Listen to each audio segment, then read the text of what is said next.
got one over here. He's across the road. On this particular property, you know, you always hear that you can't go across the creek, a fence, road, whatever. But on this particular property, we've shot a pile of them in here. There's a busy township road in between us where these birds are roosting. A creek, big thicket, ravine. And we usually shoot them right here on this knob. I don't know how many we've shot here, but it's quite a few. And this one sounds like he's coming already, just right off the roost. Make a call and see if we can hear him.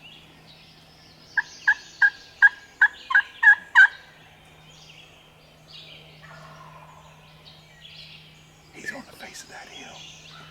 If he crosses that road, we know we'll get him. Because it's like a slam dunk deal. And he shouldn't be coming, but they do a lot. Did you hear that pheasant? I heard a pheasant. We've got another. There's two. But he might stand there. I killed one here one time that stood there on the face of that hill. And he'd gobble every time a car came by. Eventually, there's a lot of traffic, early morning traffic here. About 8 o'clock after the traffic had slowed down, he came on across it. I shot him right here. With that old long tom.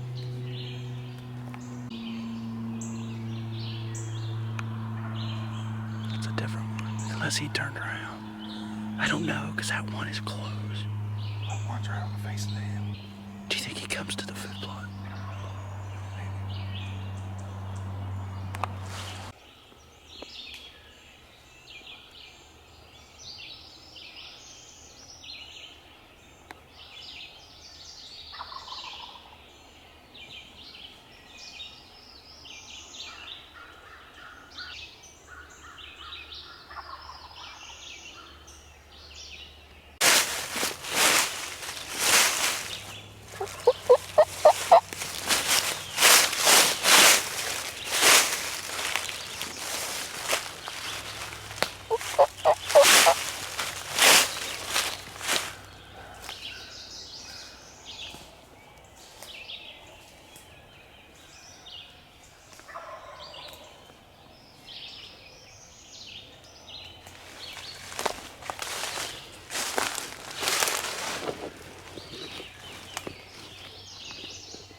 I bet.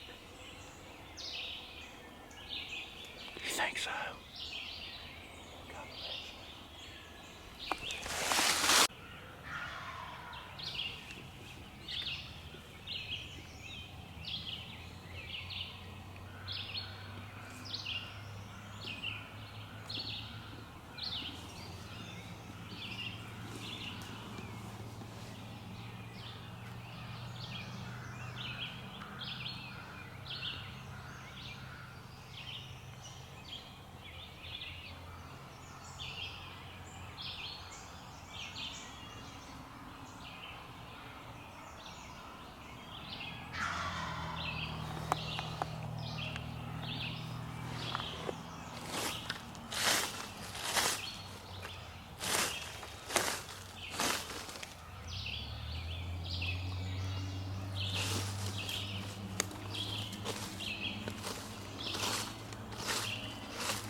Are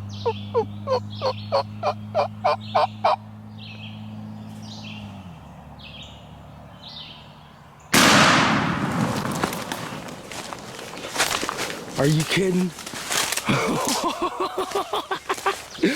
Good job.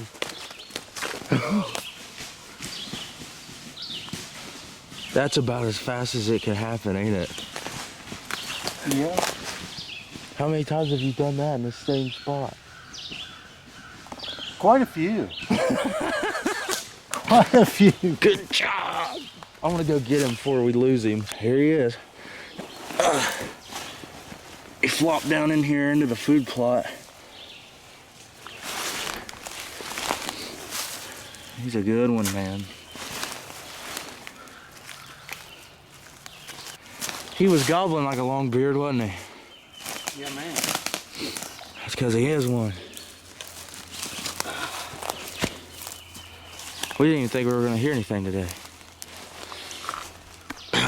Yes, yes. That was awesome. He came up there and looked us right in the face, didn't he? That's the way they do, man. You get one in the mood when he's on that hill. He crosses that busy road, a creek. Comes right up on this knob. I don't know why they do it, but they do it. That's awesome. He's a nice one too. You haven't killed a turkey on this property in how long? Well, you brought Cody out here. He killed one in 2020, and we haven't hunted out here since. The bird population was down, partly due to us, maybe. We shot a bunch of birds, and we shot them early in the year. And I mean, populations fluctuate. So this year we haven't even been out here. It's the first time we haven't come out to listen. Because if you're going to kill one, you're better off to do it late. Obviously, he didn't have any hens to be serviced, so he thought he made a new girlfriend. But you really got to be careful about when you kill them, I think, and how many of them you kill. Fortunately, we're only allowed one tag in Ohio now, and I think it's a great move. I wouldn't mind if they moved the season back a couple of weeks, actually. And I know it would make it harder for some people to kill a bird, but I mean, how important is it to kill one, you know? I'd rather see huge flocks of them than have a bunch of dead ones. Because that's a short-term thing. You can overshoot them, I think. You over-harvest them. And I'd rather have them around than get too many of them. That other one was gobbling his head off in that little piece of woods, wasn't he? Yep. I'm gonna go video him. I never did get my Phone on? Yeah, it's right there, man. And then when I did turn it on, I turned it on after I shot, and it's a good thing I didn't try to turn it on before because the flash was I saw that. On. I've never... Was he trying to get out of there? I saw his head. I don't know. He kind of like turned, but he acted like he was in a half a strut or something, and I couldn't see him that good. I hit him with a...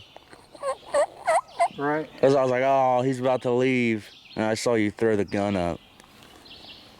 They come across that road, they ain't fooling around because they're like, traffic's coming. Yeah. And they hustle across there.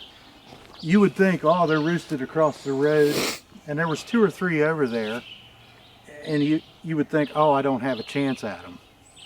Well, the first time that I killed one like this, I thought the same thing. I thought, wow, they're across the road, across the creek, across all that stuff, they ain't coming. But at the time, I didn't have permission over there. I do now, but at the time I didn't have permission over there, so I couldn't go after them. So I just sat down on this knob and called just to hear them gobble. And the next thing you know, they ran across the road. And then I don't know how many times they've done it since. But I hear them over there. That's better than being set up underneath of them, really.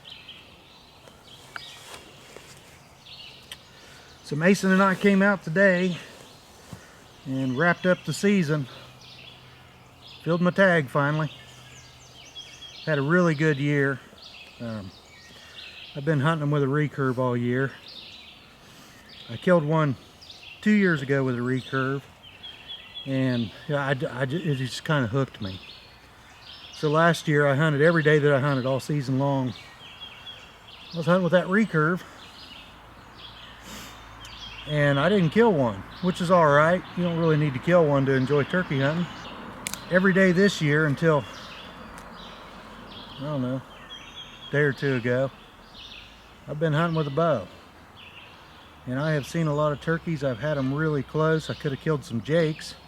Didn't have any longbeards in recurve range, which you got to keep in mind. That means they're really close, locked on a decoy,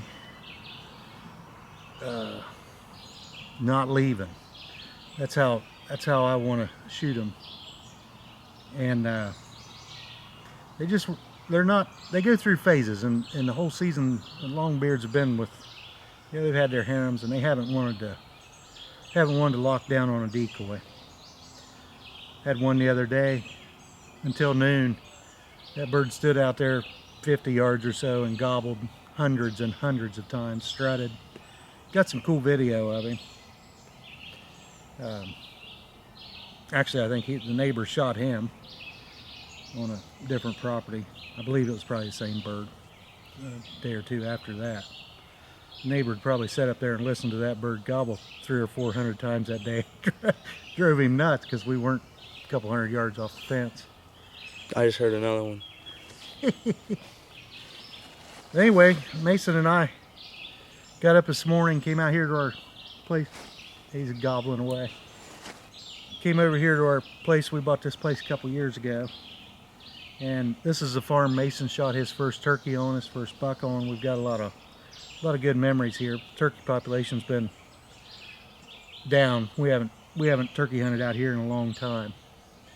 And just kind of on a whim, we came out here today. We haven't been out here to listen. We haven't been out here at all.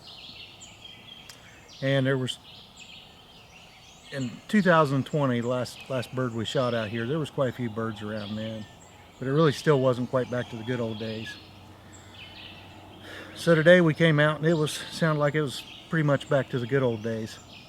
There was 2 or 3 gobbling across the road, 2 back over here gobbling. Just a great morning. Heard pheasants cackling, geese squawking, turkeys gobbling. Didn't hear any quail, but I'm sure they were squawking too.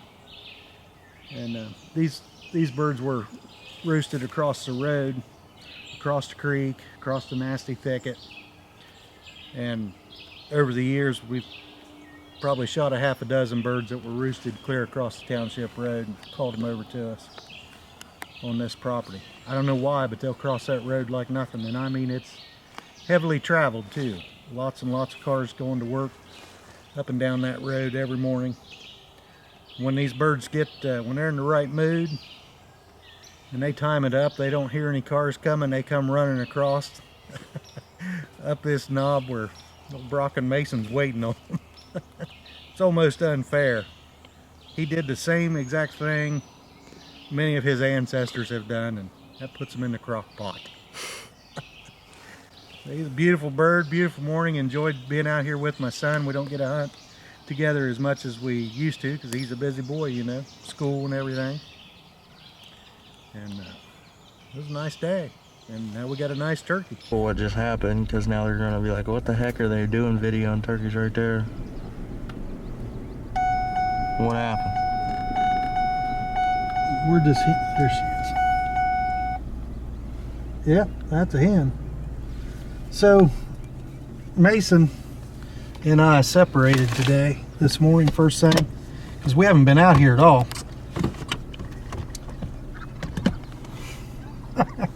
So he came over to this side of the farm to listen here to this end, and he dropped me off over there. It's a long distance between the two places, and you can't hear both sides. So we wanted to split up and see where the birds were. Well, we had one over there in kind of a magic spot where you make a call, they run across the road, and you shoot them. So Mason came on over, but there was birds gobbling over here somewhere. Well, we stopped. He had the truck on this side of the farm, so we walked out this way. And we stopped up there at what we call the Four Corners to make a call just to see if we could hear one gobble. We heard these guys gobble, and I thought they were over here in this hayfield. They're not. They're in our hayfield. There's two gobblers and a hen, and none of them care too much about us here in the truck. These two guys are just gobbling their heads off and strutting, and this hen's just walking kind of towards us. Man, she looks up at us once in a while, but she doesn't seem too bothered by us.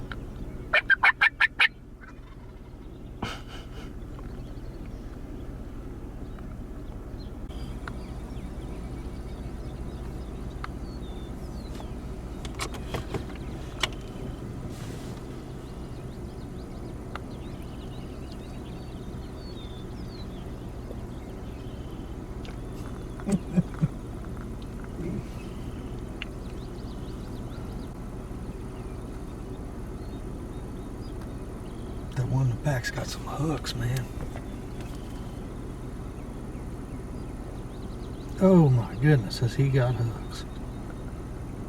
He did the same exact thing many of his ancestors have done, and that puts him in the crock pot.